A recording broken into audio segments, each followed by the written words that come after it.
حضرت سعد بن ابی وقاص رضی اللہ تعالیٰ عنہ کی حدیث ہے اور سنن ابو داؤد شریف میں موجود ہے۔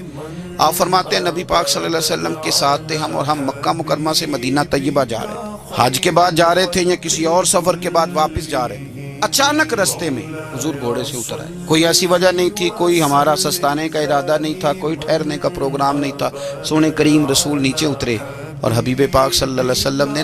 ہاتھ اٹھا کے زمین پر بیت اللہ شریف کی جانب منہ کیا اور حضور نے دعا مانگنی شروع کر دی۔ دیر تک دعا مانگی، پھر حضور سجدے میں چلے گئے اور دیر تک سجدہ کیا، پھر اٹھے، پھر دعا مانگنے لگے، دیر تک دعا مانگی، کہتے ہیں پھر سجدے میں چلے گئے، پھر دیر تک سجدہ کیا، پھر تیسری دفعہ اٹھے دعا مانگی اور لمبی دعا مانگی، پھر سجدے میں چلے گئے اور دیر تک سجدہ کیا۔ حضرت سعد بن ابی وقاص رضی اللہ تعالیٰ عنہ بڑے جرنیل قسم کے، بہادر قسم کے، لشکر و سپاہ کی قیادت کرنے والے صحابی اور بڑے بیدار مغز، حاضر ذہن رکھنے والے آدمی،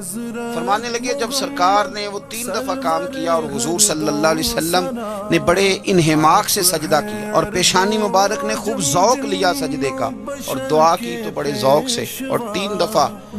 وقفے سے یہ کام ہوا، تو جب سرکار اٹھے تو میں نے فٹافٹ عرض کی، میں نے کہا یا رسول اللہ غلاموں کو بھی ذرا سمجھا دیں، ہم تو روز ہی آپ کے جلووں کا نیا رنگ دیکھتے ہیں پر یہ بھی ایک انوکھا رنگ دیکھا ہے۔ فرمائے تو حضور فرمانے لگے میں جا رہا تھا،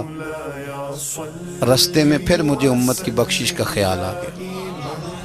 یعنی مکہ سے نکل رہے ہیں،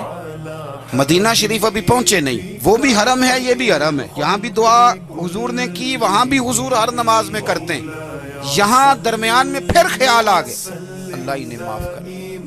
اللہ انہیں بخش دے۔ تو حضور فرماتے ہیں میں نے ہاتھ اٹھا کے دعا مانگی اور میں نے لمبی دعا مانگی، میں نے مالک کو منایا، اس کریم کو راضی کیا، تو مجھے پیغام ملا کہ محبوب 1/3 امت اللہ نے بخش دیا۔ تو حضور فرماتے ہیں میں سجدے میں گر گیا، پھر میں نے دیر تک اس بات کا شکر ادا کیا۔ کریم فرمانے لگے پھر میں سجدے سے اٹھا اور پھر میں نے دعا شروع کر دی، دیر تک دعا مانگی تو پھر مجھے پیغام ملا کہ 1/3 کو اور معاف کر دیا گیا۔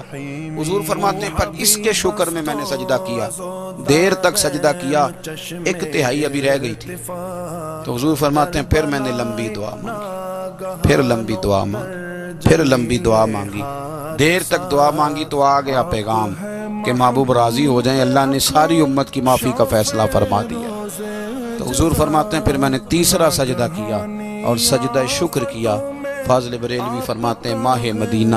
اپنی تجلی عطا کریں، یہ ڈھلتی چاندنی تو پہر 2 پہر کی ہے،